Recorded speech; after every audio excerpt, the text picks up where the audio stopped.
So Ninti is the company we co-founded with my co-founder Olga 2.5 years ago. We are getting in our third year.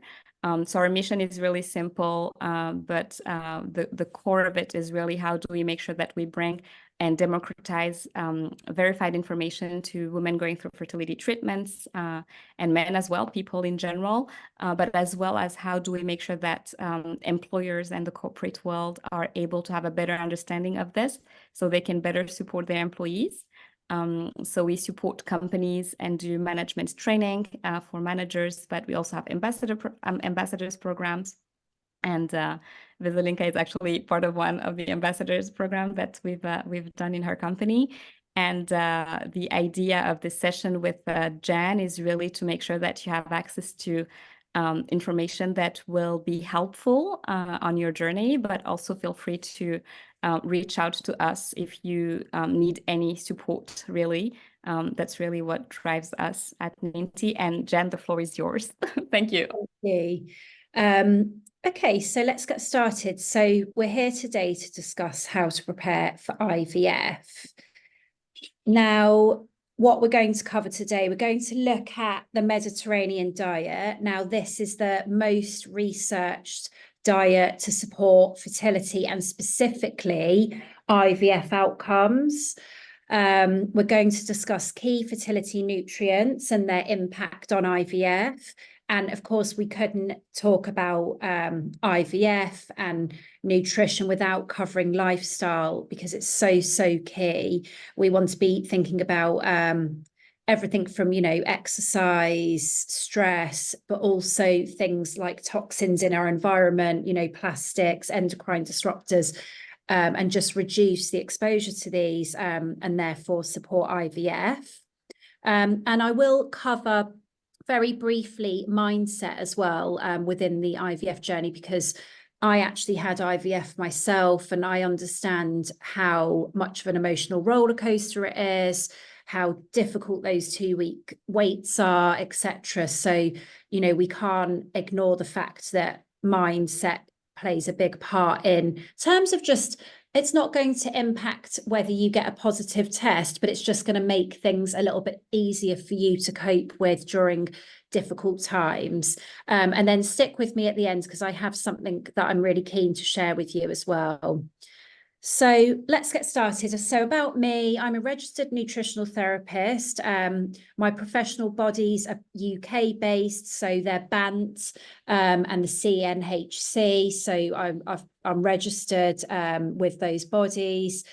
And I work mostly online, but I also have a wellness space that I work out of in the heart of London in Notting Hill, which is a lovely wellness clinic. And we've got all sorts of different treatments and therapies there, including acupuncture, psychotherapy, herbal medicine, etc. I specialise in hormone balance, but usually with the focus of fertility. So it might be women that want to balance their hormones because they've got PCOS. It might be to support conditions like endometriosis. And maybe they're not quite ready to conceive yet, but they want to resolve some issues and symptoms that they have. And of course, I support couples. Generally, it's couples, unless we can kind of factor the male partner out in terms of, if there's frozen embryos or there's donor sperm being used, then that's kind of how we approach fertility nutrition. I'm also a certified practitioner with something called the Fertility Nutrition Centre, which is an organisation based here in the UK of registered nutritional therapists that support fertility couples and clients. And I've been featured in a number of UK publications, as well as Obvious Sense. I believe that's Canadian based, and I've written a number of blogs for them, as well as supplement companies and other fertility support groups such as the Ribbon Box. So let's get started. So just to kind of briefly cover what fertility nutrition is, well, how I approach this is with 3 core pillars, which I think are really interlinked and very important to focus on. And that encompasses nutrition, lifestyle, as well as mindset, like I said. And, people often think with fertility nutrition, it's very much about you know, just eating the Mediterranean diet, maybe some supplement advice, but actually we dig very deep. And what I'm essentially trying to do when it comes to fertility nutrition is really get to the root cause of what's going on for you, and hopefully either support you through the IVF process to get the best outcome that you want. And I've also supported a number of couples that, you know, they've been looking to do IVF, but they want to kind of work on nutrition beforehand, and then they get pregnant naturally. But I know that's not always the case for everyone, and it certainly wasn't for me. So why does this matter? Well, first of all, what is really important and a big focus for me is the egg and sperm quality. And it's absolutely fundamental for several reasons. So first of all, we really want to think about the cell membrane integrity. You know, the egg is one cell, so it's not very complex. It only becomes complex once fertilization happens. So it's very prone to damage. And the same with the sperm. Obviously, there's lots of sperm, whereas there's just usually one egg released a month, but it's still prone to damage. So the cell membrane integrity is very important, and that's where the good fats come into play, you know, the omega-3s, and we'll come on to that in more detail shortly. And then the other thing about it, fertility nutrition, is that the whole process of making a baby requires a huge amount of energy, and it's not a process, whereas, you know, the heart beating is very important for us to be living, fertility isn't. And so if we're expending energy in other areas, then resources are going to go to that area instead of to fertility. So we really want to be focusing on that nutrient dense diet to really support the egg quality, the sperm quality, and make sure that the energy is getting to the right place and the nutrients as well. And of course, the DNA is held in the egg and the sperm. So we've got 50% coming from the egg, 50% from the sperm, and that's going to determine the health of your baby. And I think that's a really important point to make here, because yes, I know we will be so focused when we go through IVF that we get a good number of embryos, and then we'll be focused on that positive pregnancy test. But what is really important is that we have a healthy baby at the end of it. And so the DNA, I'm going to talk about this more in a second, but it's absolutely crucial. And then the egg itself actually contains all of the nutrients like an egg would do, you know, from a hen laying an egg, that contains all of the nutrients inside to feed the embryo. And that's before the placenta is laid down, which usually happens by about week 10, between weeks 10 and 12, maybe a little bit slightly later, but around there.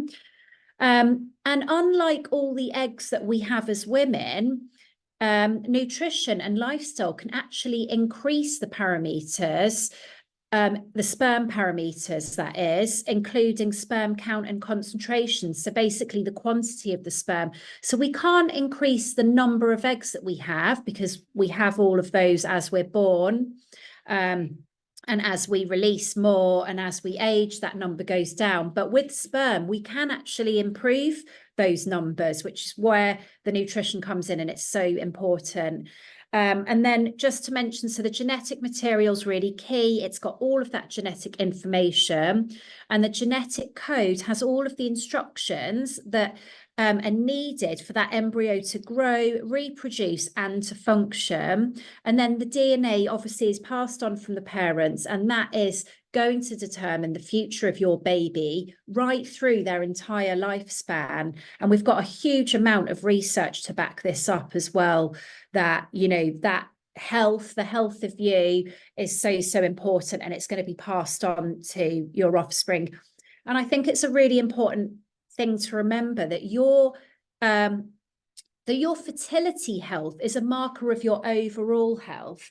So if you've got health stuff going on, you know, and it can just be small little niggly things like a bit of inflammation, perhaps your cholesterol's a bit out of balance, your blood sugar balance. Well, it all has an impact on our overall health and therefore our fertility health. So if we can really optimize your general health and well-being, then we can absolutely improve your fertility health. So my pillar one is nutrition. And like I said, there's so much research out there. I mean, this was a 2019 study, but we've got studies, you know, from last year. We've got studies ongoing now, and we can see that, like I said, the Mediterranean diet, it's the most studied. If you just Google that, Mediterranean diet and fertility studies, you're going to get a whole list of evidence to back up these principles in terms of you know, better outcomes. And really interestingly, all of the data is actually, the majority of the data is all regarding IVF. And that's because it's where we get groups of people together where we can do, you know, we can try these different diets, different supplements, different nutrients, and see whether they have better outcomes. So it's great for IVF because actually all of the evidence is in the IVF setting. And so that's where we can absolutely prove that, you know, nutrition can make a big difference with those outcomes. So what is the Mediterranean diet? Some of you might be familiar with this already, but just kind of as a little recap, we can see here nothing is excluded. And I think that's really important. You know, we've got a cake at the top, we've got red meat. But I think the most important thing to really note with it is those things are kind of at the top of the pyramid. So it's not to say never to have them, but they're just not frequent. And the basis of what we're having is the majority of it is very much based on this colour. So it says variety of colours down here. In terms of vegetables, but with every main meal, we need at least 2 or more servings of vegetables. And a lot of people, they kind of base their plate around what meat they're going to have. Okay, it's a chicken or fish or a steak, and then what vegetables they kind of put with it. But if you kind of flip that around and think, you know, what vegetables am I going to have first, then that kind of will encourage you to, you know, make sure that your plate contains more of those. And really it's about eating the rainbow, we like to say, to get in all of those different colours. Fruit, we can see again 1 to 2 servings with every main meal. I mean, 2 or 3 servings a day is going to be absolutely fine. I usually find that men are quite low on their fruit intake and they're not necessarily having as much colour. So it's really important that they consider all of this as well. You know, when I'm talking about the Mediterranean diet and IVF outcomes, I'm absolutely talking about both men and women. The other reason, you know, if we think about the Mediterranean diet, it's very much rich in healthy fats. So we've got olive oil there. We've also got olives and nuts and seeds, and we've got oily fish. So that is a big part of the reason why it's so good for fertility, because it's based on whole foods, lots of colour. We've got a nice amount of healthy fats coming from, you know, the walnuts, seeds, flaxseed, pumpkin, sunflower, all different seeds, get a real variety in. We can also see there's whole grains there as well. So it's got rice and pasta and bread, other cereals, preferably whole grain. And it says there with every main meal. I do find that people benefit from, you know, maybe a bit more of a protein-rich, grain-free breakfast. So something like an omelette or some eggs with some Greek yogurt, maybe some greens, lots of veggies. You can have like an omelette with different coloured vegetables, whether it's tomatoes, pepper, mushrooms, some greens, and perhaps keeping the whole grains for maybe lunch and dinner. We can see we've got dairy here. So, you know, again, like I said, nothing's excluded. We kind of ignore the fact it says preferably low fat, because often as a nutritionist, I find when it's low fat, they've replaced it with fillers and maybe some sugar and things as well. There are a few exceptions to that rule, but I think with dairy, what I would be looking for is organic. Greek yogurt would be great. You can get kefir as well. Fermented yogurt, and, you know, things like feta, halloumi, some mozzarella, fine. You know, it's all just about everything in moderation. And really, a serving of cheese is about 30 grams, and it's not very much. And we'll talk about that. It's this thumb-sized portion, but I'm going to get onto that in a second. And then the other big thing about the Mediterranean diet, if we think about that on some of those Greek islands, for example, that we know that they eat more fish than, say, steak or red meat. And so we've actually got a lot of studies as well to back this up. We've seen from research that when people eat more plant-based proteins, so beans and chickpeas, legumes, lentils, and fish, and maybe reduce the red meat and other meat as well, then actually we have better outcomes with IVF.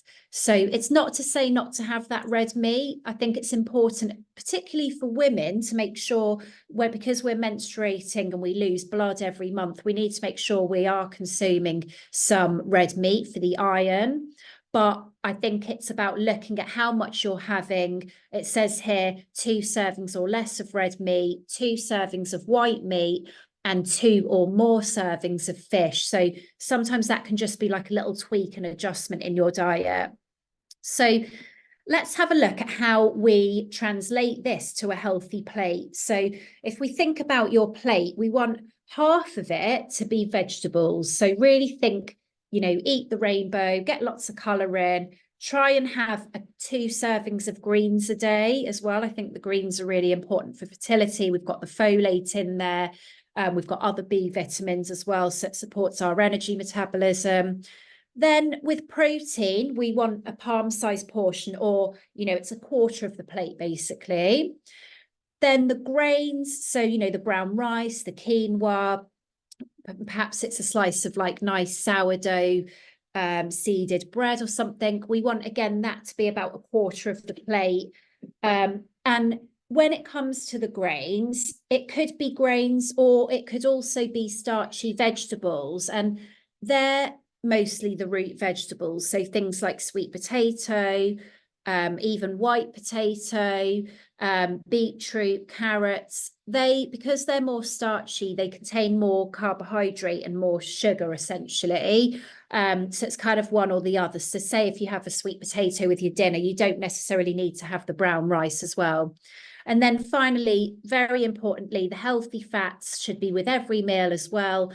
And we like to say a thumb-sized portion, or it could be a sprinkling. So it could be a thumb-sized portion of like avocado or cheese, or a sprinkling of seeds or nuts, or a drizzle of olive oil.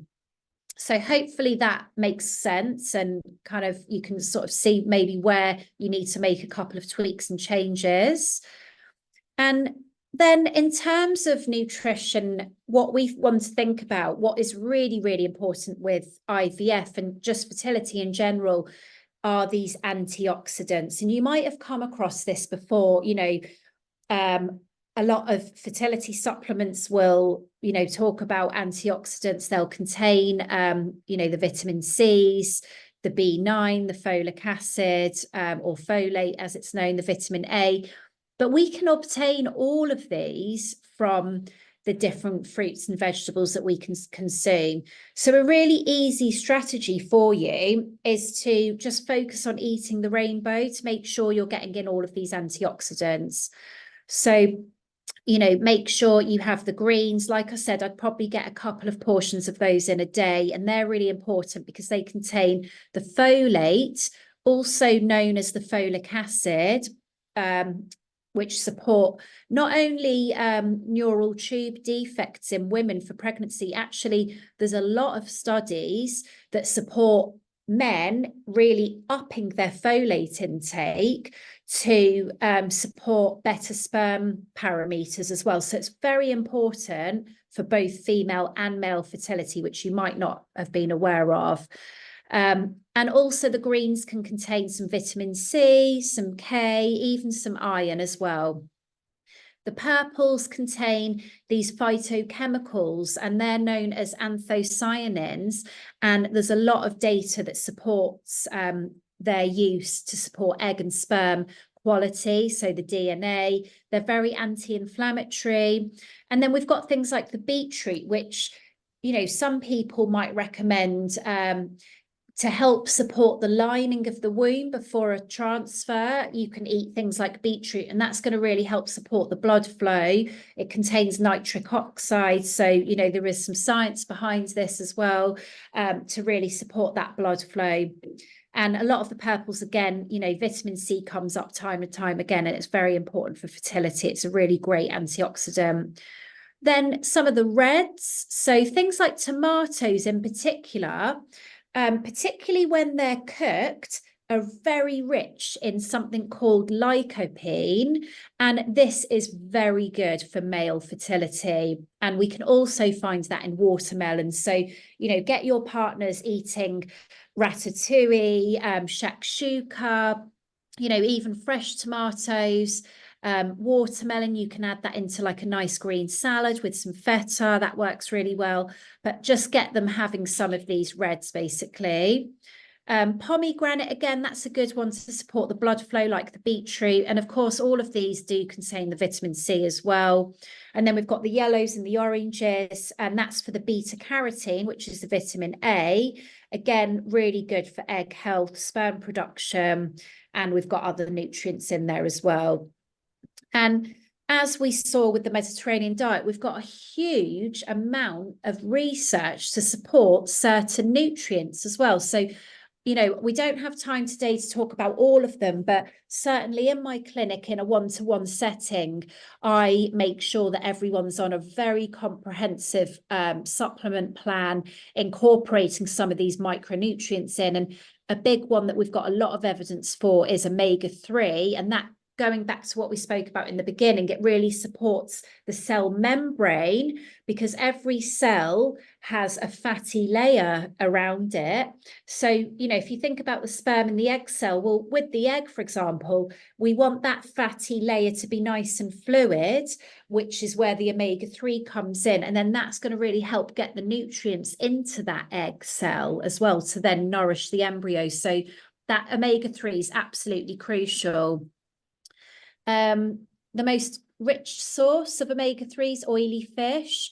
So the acronym we use in the UK is SMASH-T, and that stands for salmon, mackerel, anchovies, sardines, herring, and trout. So they're that very oily fish. They're the kind of stronger smelling fish, but they're very, very rich in omega-3, and they contain the EPA and the DHA. If you're vegan, then a really great alternative would be algae oil. And then, of course, you can get some omega-3 from plant-based sources, so things like walnuts, but these don't contain the EPA and the DHA. They contain ALA, and the body needs to convert those. So you'd need to eat an awful lot of them to get the same therapeutic dose as you would with a fish oil, for example. And then, of course, the seeds as well. And then another nutrient which has a lot of evidence to support not just egg and embryo quality, as we can see here in this study, but actually there's a lot of data that supports CoQ10 for male fertility and improve, because it's an antioxidant basically, and it can, if there's DNA fragmentation, for example, in the man, and I'm going to talk about that in a little bit more detail as we get through, CoQ10 can help mitigate some of that damage, that DNA damage. But what I will say with CoQ10 is they're not all created equal. There's some forms, there's several forms of CoQ10, and there is a particular form which I put all of my clients on, not necessarily all of them. If they're going for IVF, then I think it's worth, you know, and they're paying, it's a big outlay, then I think they should go on the CoQ10.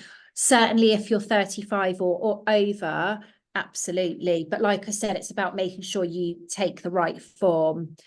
And then lastly, probiotics. You know, I didn't want to talk about nutrition without touching on something that is very important, which a lot of people aren't really aware of, and that's the role of the vaginal microbiome. Now, in our vaginal microbiome, we have a lot of lactobacillus, and in particular, certain strains of the lactobacillus are very protective of our egg health and also supportive of pregnancy. And we've got a huge amount of emerging data in the last 5 to 10 years. We've seen a lot of studies come out talking about the vaginal microbiome, talking about things like BV and thrush and their impact on not just pregnancy outcomes, but they can actually cause an issue with the DNA of the sperm. So really what we want to be doing is supporting the vaginal microbiome. We can test, the vaginal microbiome as well, just from an easy at-home swab. And I'm going to talk about that a little bit later. But as an absolute minimum, I'd be making sure that you're eating foods that contain live cultures. So, the kefirs, the fermented yogurts, the tofu, the tempehs, as long as they're fermented, the sauerkraut, kimchi. And if you do have any symptoms of vaginal discomfort, such as, BV-like symptoms, whether it's discharge, odor, itching, anything like that, then do explore this area a little bit more, because we know from the studies that any imbalance in that bacteria and low levels of lactobacillus, it can cause inflammation in the uterus. It can cause damage to the egg quality as well. So it can hinder the quality and the sperm quality. And it's quite easy to fix, basically. So with a little bit of digging, a little bit of testing, and then going in with the right probiotics for you, we can really see improvements in some of these outcomes. So just before we get onto lifestyle, feel free to take a little picture of this, but these are my top 10 fertile foods. So we've got the berries on here. So any type of berries, really. Cruciferous vegetables, so they're all the dark green leafy veggies that we've spoken about. Anything orange, they've got lots of that beta carotene in.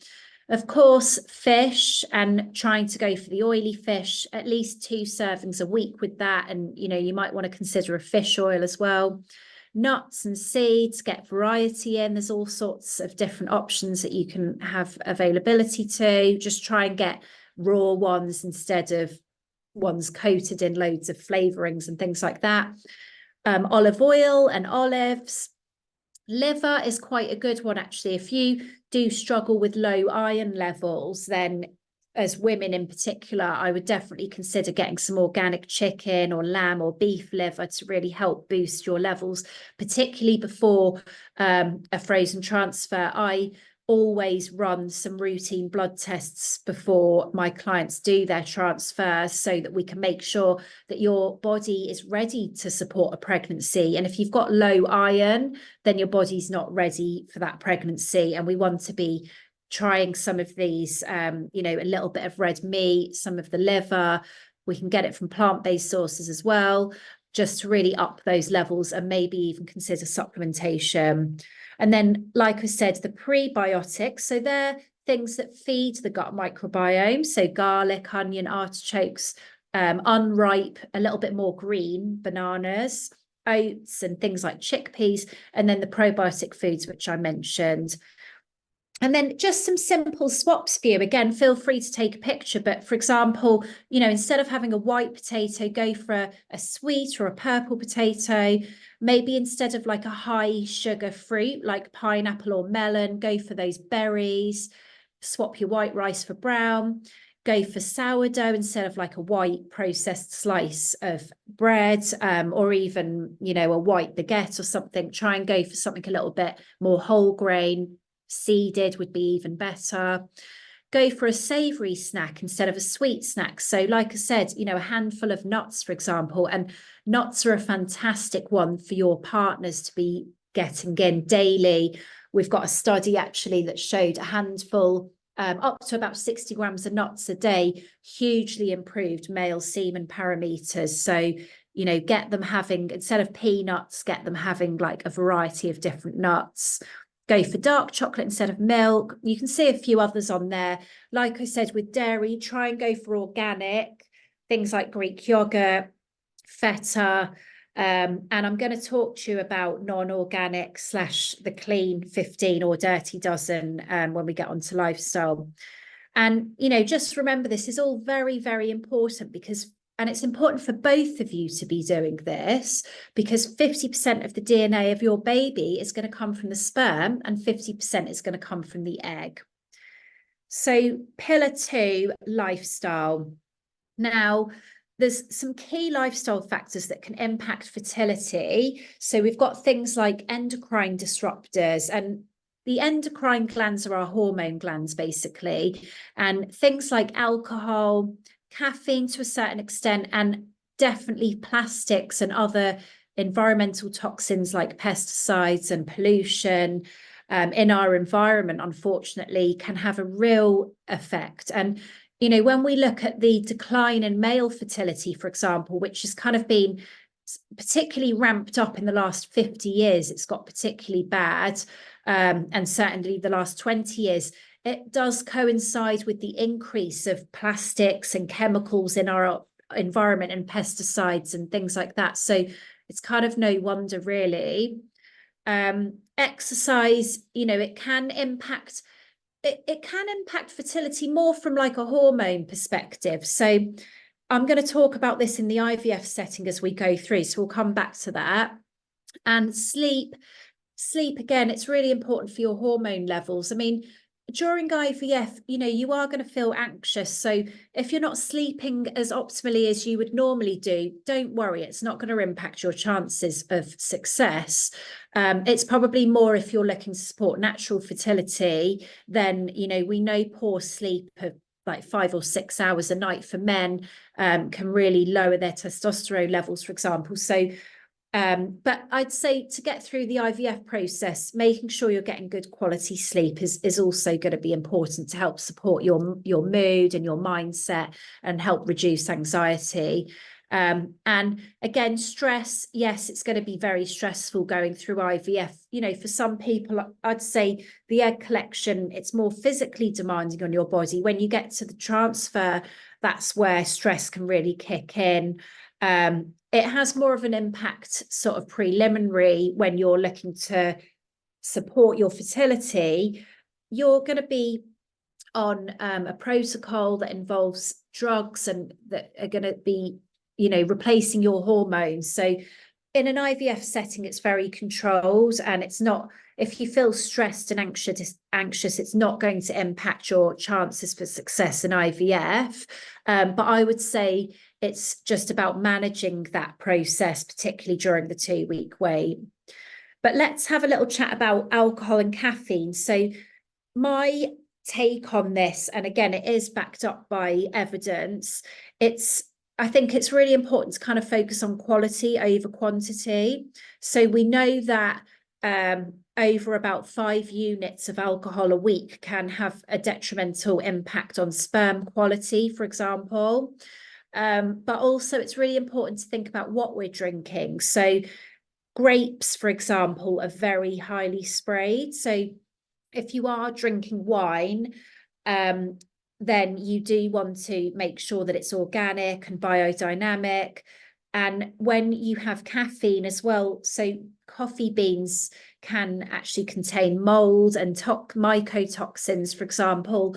So you really want to try and get organic and mold free. Now, this advice does change a little bit when it comes to IVF itself. So, you know, where the stakes are very high, I would say in the lead up to starting any drugs, any stimulation, certainly for men for 3 months before, you do need to be hugely reducing intake. The studies suggest that 5 units per week or less is okay. Sometimes a glass of wine can be 2.5 units. So 5 units isn't very much. I think there's about 2 units in a pint of beer. So, you know, it's really 1 or 2 drinks a week is kind of okay in the lead up. But at the point where you're starting any stimulation, obviously that's going to be processed by your liver. And we want your liver to focus on processing the most essential things and not having to work on processing alcohol. So of course, when you start any down regulation, any stimulation, you want to stop drinking any alcohol. And the same for your partner, really, because we want to make sure that that sperm sample is optimal. And in terms of caffeine, no more than 200 milligrams, but it can be quite difficult to control when you're buying coffee out and about and you don't know how many shots they're putting in there, especially when we get these kind of huge takeaway coffees, for example, in big chains. So, you know, do try and limit it. Try and have just one shot if you're going to have it. And if not, go on to decaf. But one thing to just mention with the decaf, do avoid ones that use chemicals to decaffeinate it, because obviously we want to reduce our toxin exposure. So you want to look at ones that talk about a Swiss water decaf method of coffee or decaffeination. So plastics. So we know that plastics are very detrimental to fertility. So, you know, this again, it's really in the lead up. It's never too late to start doing this. Hopefully, you know, if you're about to go ahead with IVF, you've already been doing this, but it's never too late to start. You know, avoid heating your foods up in plastic containers. Use glass containers instead, or transfer it to a bowl before you heat foods up in a microwave, for example. Avoid the cling films and wrap things up in beeswax wraps, for example. And tinned tomatoes in particular, a lot of tins are lined in BPA. So that's plastic that can obviously leach into your food. And because tomatoes are very acidic, there's no way of stopping that plastic leaching in. And, you know, do be mindful of takeaway coffee cups, for example. Again, they're lined in plastic. The lids are plastic a lot of the time. We've also got plastics in our water. So you want to be filtering your water or drinking bottled water from glass bottles.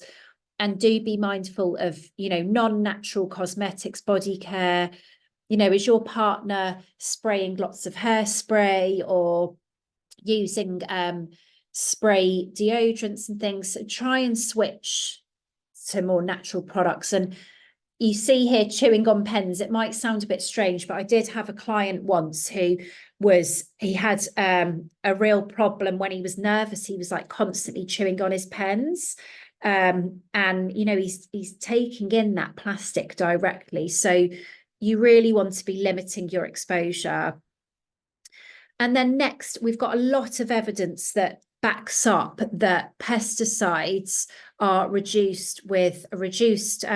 they're associated, with a reduced pregnancy and live birth following IVF or assisted reproductive technology. So what we want to be doing is, if you can afford to, buying as much as you can organic.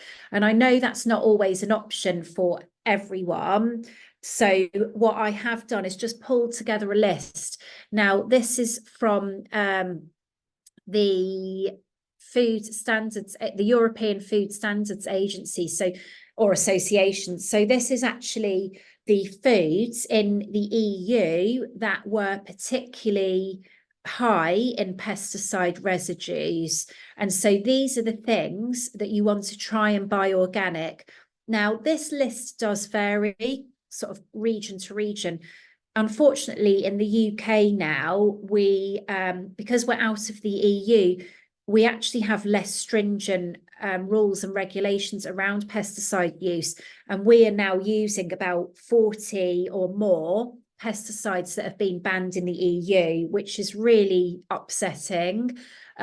We do have a list of the dirty dozen in the UK, and similarly in Canada and the US, they have their own list as well. So it's easy to access. Like I said, this is relevant for the EU, but if you just Google that, you'll be able to find relevant information for where you reside. And just a little note, if you think about it, it kind of makes sense. A lot of the time, these are fruits and vegetables and foods that grow above the ground.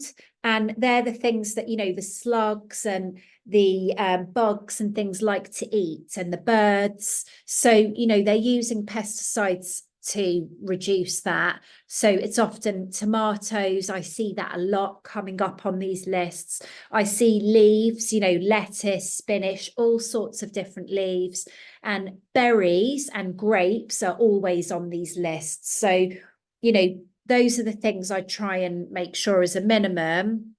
And of course, thinking about organic when it comes to meat and fish as much as you can as possible. But I know it's sometimes outside of budgets and things, or not as easily accessible.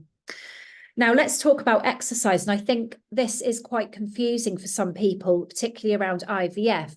So first of all, let's look at what the evidence says. So in women, there's a few different considerations. So if you are overweight or obese, and particularly we see that, you know, not all the time, not in all cases, but in a large proportion of women that have polycystic ovaries, then exercise is very important, and in particular resistance training, which is weight bearing, you know, lifting weights basically, and that can really improve their chances of conceiving. Now, in women undergoing IVF, exercise has little or no impact on treatment outcomes, but you know, it's important to say you can continue with regular exercise throughout the treatment.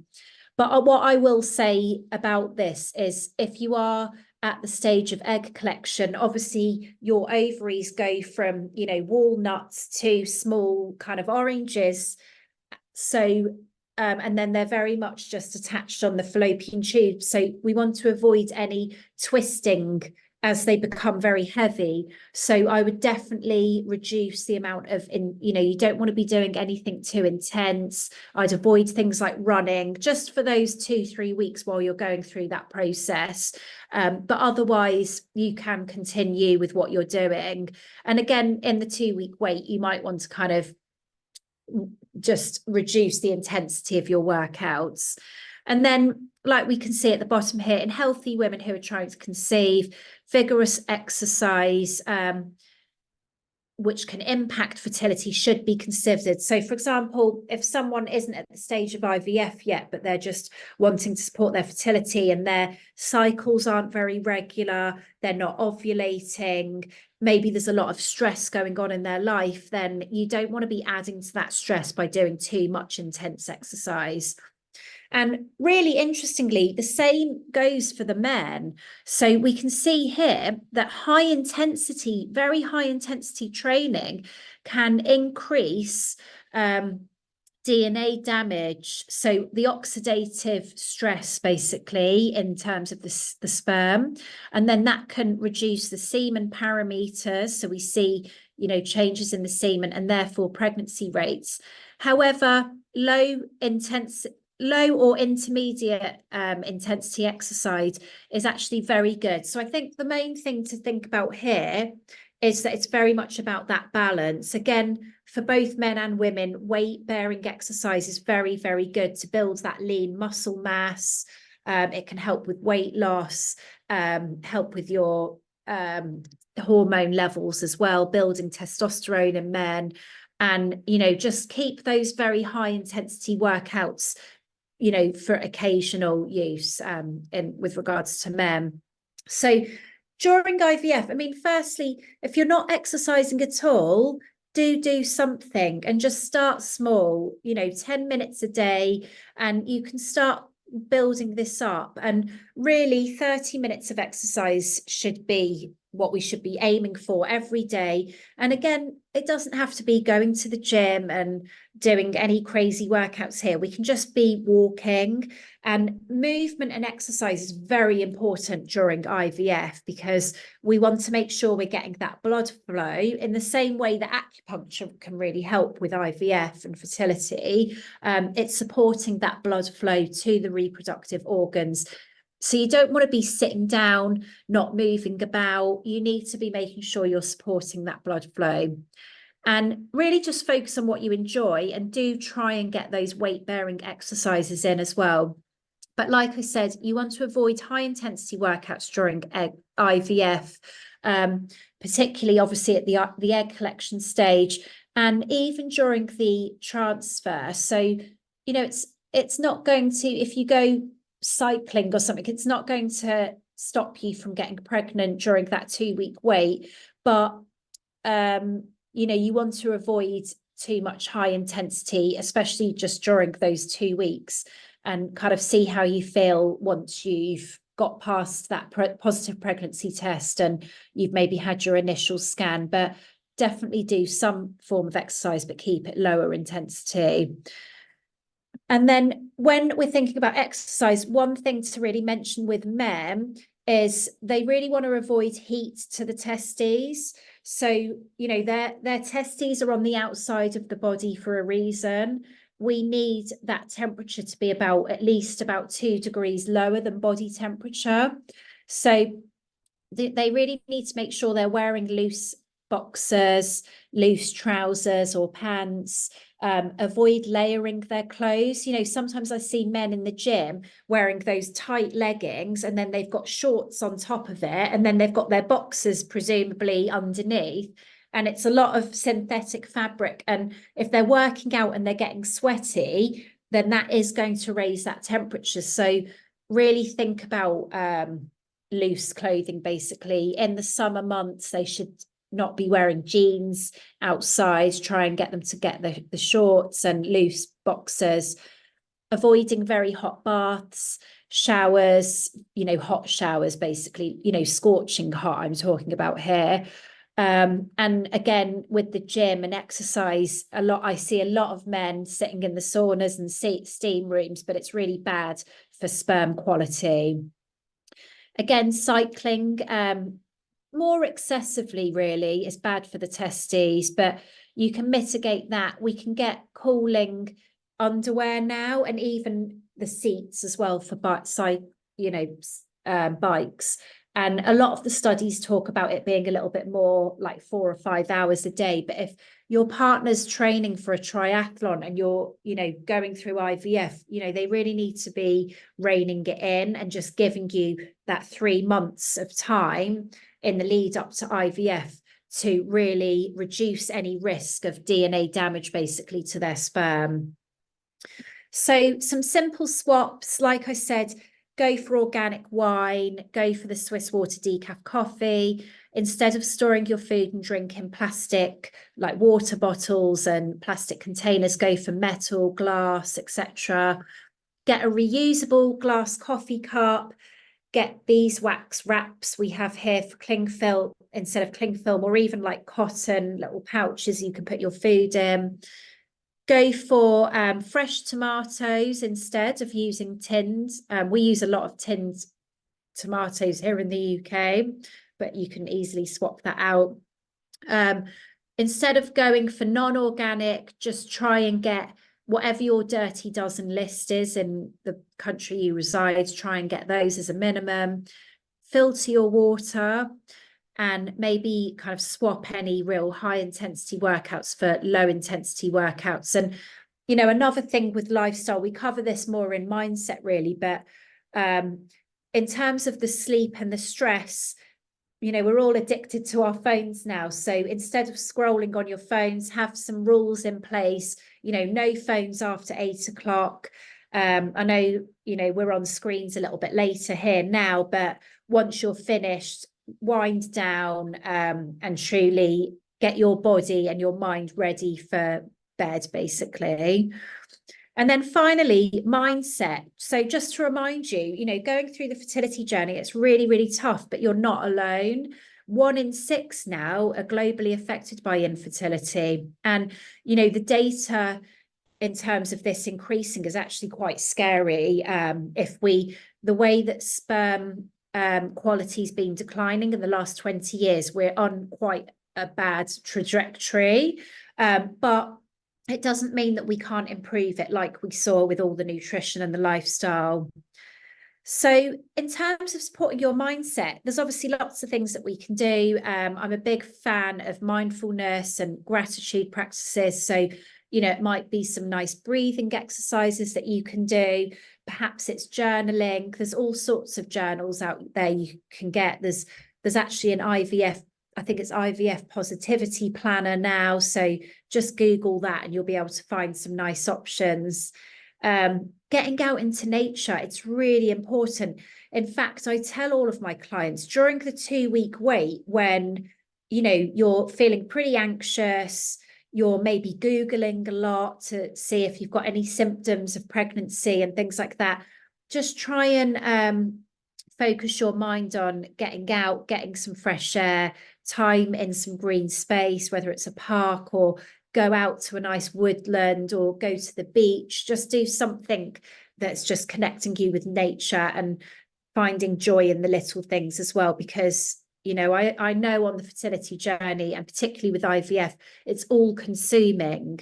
So you want to also just try and take a step back a little bit and really support your mindset and help reduce the anxiety. And I think self-care is really important here, but it's about what it means to you. It's not just about having a bubble bath. It could be that you're supporting yourself with all of this lovely nourishing food that you've learned about, or, you know, your exercise is a little bit more nourishing. It might be some nice yoga, some Pilates, just something that's not going to sort of add to your stress and anxiety, for example.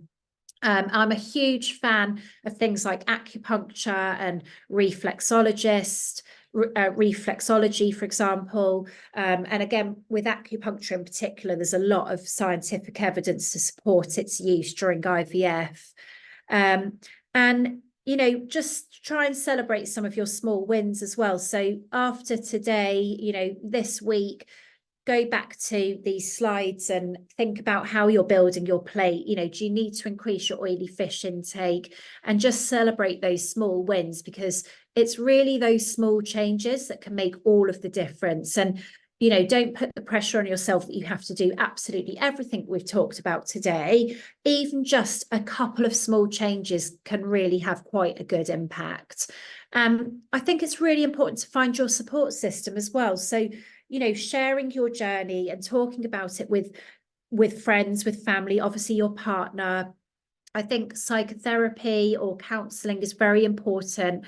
It can be quite helpful, again, particularly sort of during the 2-week wait, to have a therapist that you can kind of touch base with and talk through any stress and anxiety you're feeling. And, you know, particularly if you don't get the positive pregnancy test at the end of that 2-week wait, again, you know, having a therapy session to kind of make sense of the grieving process, and kind of all of the sort of roller coaster that you're going through. And of course, things like Ninty are there to support you, and also thinking about what other support you need from your workplace as well. Is it working from home a little bit more during the IVF process? Is it that you need a place to do your injections? So, you know, have open communication with your workplace and your employer about what you need during this difficult and challenging time. And just a few tips in terms of how to manage the 2-week wait. So, you know, so I was asked, actually, you know, are there any particular foods that can help increase the chance of that implantation? Now, what I want you to remember is all of the hard work has been done before. You know, I like to work with people for at least 3 months before IVF in terms of nutrition and lifestyle, with the supplements, all of this. Like I said, it's never too late to get started, but don't worry too much in terms of the 2-week wait. I think your main focus should really be about supporting your mindset and reducing stress and anxiety. So, you know, you might have heard that like French fries or pineapple can help. And like I said, I mentioned about the beetroot to support the blood flow, to build the lining of the womb up. But, you know, just focus on the general advice, support, you know, eating lots of colour, making sure you're getting your oily fish in, you're taking your supplements, you're drinking lots of water, and know that your hard work's been done. And it's very much down to nature now. So don't ever feel like, you know, oh, I should have eaten more of this during that 2-week wait and it would have improved my chances. It's really about that period in the lead up to IVF where we can make the biggest difference. So kind of take the pressure off a little bit. and just focus on reducing anxiety. Like I said, you want to be getting out into nature. That can really help boost these endorphins, as well as a little bit of low impact movement or exercise, whether that's a walk or a little bit of fertility yoga, for example. And resting isn't going to increase your chances of success. So do try and get out and about. And like I said, if it's just a walk in nature, then that's enough. So some simple swaps, really protect your boundaries and, say no to things. It might be about going out and socializing less, but don't close yourself off from the outside world. Talk to your friends and your family, ask for help. Try and avoid Googling things, get outside and try some of those mindful techniques as well. Some of those things we spoke about, whether it's meditation, some breath work, and try and prioritize your self-care and make sure that you get the right support. And then finally, to finish, I want to just bust a few myths with you. So some things that common kind of misconceptions that I see coming up an awful lot is that women go and have these fertility MOTs and they get told their AMH is a bit on the low side and they need to start IVF next month. Now, low AMH is not a marker for fertility. I've got clients currently with an AMH of like 1 or just slightly under that are pregnant naturally. So we know that you can still get pregnant naturally if you've got a low AMH.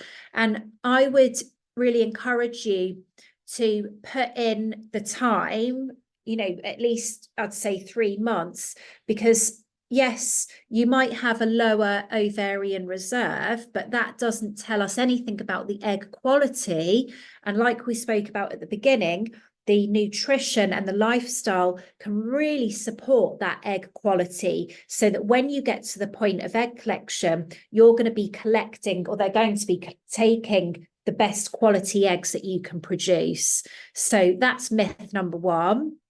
And then from the men's perspective, another thing I hear an awful lot, especially with IVF, is all they've done on the male side is done a semen analysis, and then the men are kind of disempowered because they're almost left to feel like, well, there's nothing you can do to improve the chances.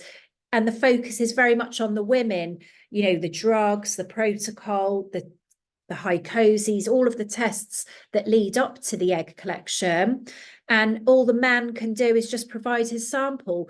But that's completely untrue. And I would definitely explore some of these tests prior to IVF. So for both of you, you want to be doing a full blood workup. So you need a full blood count. We need to be looking at CRP, cholesterol, iron, your liver function, all the sex hormones. So, even estrogen in men, we need to be looking at. We need to be looking at things like sex hormone binding globulin. We need to look at the thyroid, and blood glucose as well is very important. So HbA1c is a good marker of that. And then with the men, one thing that I see an awful lot, so if anyone's had failed rounds of IVF, in terms of, maybe you've had a good number of eggs collected, but then fertilization hasn't been great, you do not want to go ahead for another round of egg collection until you've done a DNA fragmentation test. So the thing is, with eggs, with women, we can't test for the egg quality, but for men, we can test for sperm quality.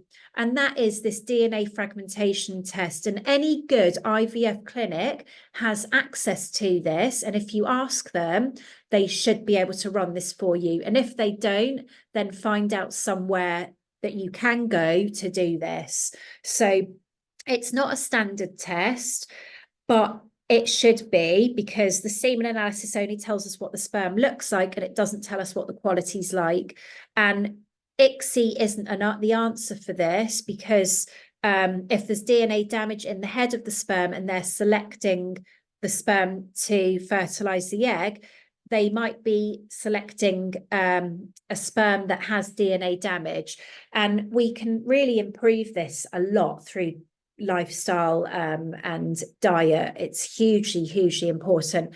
Sometimes there's other reasons why there's DNA fragmentation, like a varicocele, heat to the testes, for example, obesity, you know, drinking too much caffeine, smoking, vaping, all of these things. But we can change those results quite quickly because men are constantly turning their sperm over. The whole process is about 2.5 months. So within 3 months, we can go from high DNA fragmentation to a fine and accepted level. And then you can go ahead for another egg collection. And for women, like I said, the same stands with the bloods. But another thing to think about is the vaginal microbiome. And I run this test on all of my clients, all of my female clients. It's a home test that they can just, we order it. It is available in Europe as well, so we can get this test out to you. There's other brands and options available in the US and Canadian markets as well. But this is a very easy test to do at home. It's a swab, and we can then see if there's any bacteria there, any thrush, any BV associated bacteria. And if you've got the lactobacillus there in abundance, it's going to help support a healthy pregnancy. And then in terms of ICSI, I've kind of mentioned this, but it doesn't help if there's DNA fragmentation or poor sperm parameters, depending what the parameters are, it's not always the answer. And if they've sort of, an IVF clinic's offered this to you to improve your chances, but you haven't explored nutrition or lifestyle, I would explore the nutrition and lifestyle because it's going to be a much cheaper option for you than ICSI. And then retest the sperm and see what it's looking like. And hopefully there's going to be some big improvements so you don't need the ICSI and you can save money. And then finally, the only supplement I need is folic acid. Well, my thoughts on this is that folic acid, it's actually the synthetic form of folate, which is vitamin B9. A lot of fertility supplements contain folic acid, but unfortunately, up to about 60% of the general population can't actually convert folic acid to folate. So you're better off taking a methylated form of folate, basically. And so just to finish up, we've got a couple of slides left, but I'll just wrap this up in a second. I just wanted to quickly talk about supplements. So firstly, my approach is very much food first. You know, you can't have a poor diet and take supplements and think that's going to get you better results with IVF or increase fertility. You really need to focus on your nutrition first, and then supplements can just help bridge the gap. Remember that the fertility industry is a big business. There's a lot of affiliations out there. So clinics might be recommending certain supplements and things, but it doesn't mean that they're the best ones. And do look at the ingredients list for like things, you know, even we've got things in some supplements like talc, you know, it's like a powder. So you want to be avoiding this. You want the folate to be methylated, so methylfolate. Magnesium, the magnesium oxide, for example, is very poorly tolerated. So there's better forms of magnesium. And the EPA and the DHA in the fish oil is what you really want to be looking out for. And you can see here, there's some fertility nutrients you really want to be thinking about. So if your supplement doesn't contain some of these, they should do. But you might want to think about adding some of these in. So obviously the folate's very important for both of you. The CoQ10, particularly when it comes to IVF, zinc, magnesium, the omega-3 from the EPA and the DHA, and potentially some probiotics. It's really about testing and not guessing. So I recommend, you know, looking at things like vitamin D, your B12, your folate, your iron, and we can even look at omega-3, for example, as well. So yeah, let me just finish with what I wanted to share is I do offer, obviously I work in a one-to-one setting, but if you wanted me to just kind of look at supplements, then it would be €50 per person or 75 for a couple. And that does include a 10% discount on any supplements that you buy through me. And we can ship those into the EU as well. So it'll include a full assessment of your current diet, your diet, supplements, health and medical history, to then make those recommendations. I've had a couple of testimonials from people where I've helped them, you know, in pregnancy. This was a male client who I helped a couple of years ago. They've got a little baby now. So I supported both him and his partner through IVF, fertility at first and then through IVF. Okay, that's me all done. Thank you. Questions? Thank you so much, Jen. We are running a little bit late. I hope you can still stay with us so we can take questions. That was really helpful. I was just like, oh my God, am I the only one who's doing this wrong? But it was really, really helpful. I'm glad you found it helpful. I mean, you know, I never want anyone to think, oh, I'm doing it wrong, but just like I said, start small, whether it's with the exercise or the nutrition, getting more color in and build it up really. Yeah, I really loved it. I love the color idea. We are having questions in the chat. So Leticia, I tested many different supplements, all bought separately or in packs. I found one that is available only in England called Prospective, and it seems to at least contain a really, really complete list of supplements. Do you know this one and do you recommend it? Which one do you generally recommend when it comes to supplements? Yeah, so Prospective, it's actually been created by a pharmaceutical company that normally produces medication. So we see this one being recommended a lot by IVF clinics or fertility doctors and things like that. It's not one that I use in clinic. It's not terrible. It's got some really good nutrients in there, but I think there's more comprehensive ones on the market. And I have to say the UK market for fertility supplements is very good. I do think the US market is also, there's some quite good brands out there. Just some brand names for you. I'm a big fan. We've got a company in London called, well, the UK, called Equi London, and they've got a pregnancy supplement that's very, very good for fertility and IVF. We've also got a brand called Wild Nutrition.